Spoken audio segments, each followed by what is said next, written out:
আসসালামু আলাইকুম। এই যে হোটেলটি দেখছেন, এই হোটেলটি অনেকেই চিনেন এবং অনেকেই হয়তো চিনেন না। এটি হচ্ছে আমাদের যশোরের গর্ব ছিল, বাট এখন এর কোনো মূল্য নাই। 2024 ছাত্র আন্দোলনের পরে, সরকার পদত্যাগের পরে রাজনৈতিক কিছু কারণে এই হোটেলটি ধরিয়ে দেওয়া হয়েছিল। তো যশোরের বুকে সৌন্দর্য একটি জায়গা ছিল এই হোটেল। এটি হচ্ছে জাবের হোটেল 5 স্টার। তো এখন এর সৌন্দর্য বলতে তেমন কিছুই নেই। এখন এই হোটেলটি ভাঙাচোরা অবস্থায় পড়ে আছে যশোরের বুকে। একদিন এই হোটেলটি দেখলে মনে হতো রাজপ্রাসাদ, বাট এখন এই হোটেলটির খুবই বাজে একটি অবস্থা। তো আমারও ইচ্ছা ছিল এই হোটেলটি আমি নিজের চোখের সামনে দেখব। আমি তো দেখলাম, সাথে আপনাদেরকেও একটু দেখার সুযোগ করে দিচ্ছি।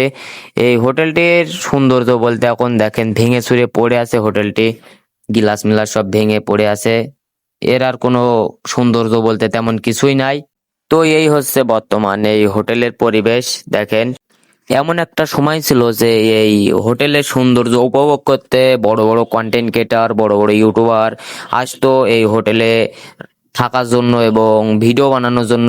সো এখন এই হোটেলের এই অবস্থা, মায়াবী রূপ আর টাকার গরম মানুষের সব সময় থাকে না, সেটা এই হোটেলকে দেখলে বোঝা যায়। এখান থেকে 1-1.5 বছর আগে এই হোটেলের সৌন্দর্য পুরো রাজপ্রাসাদের মতন ছিল, বাট এখন আর এর কোনো দাম নাই। সো কখনোই কোনো জিনিস নিয়ে অহংকার করা উচিত নয়। আমরাও অহংকার করতাম এই হোটেলটা নিয়ে, যে আমাদের যশোরের বুকে এমন একটি হোটেল আছে, 5 স্টার হোটেল। সো এখন এ হোটেলের কোনো মূল্য নাই, কোনো দাম নাই এই হোটেলের।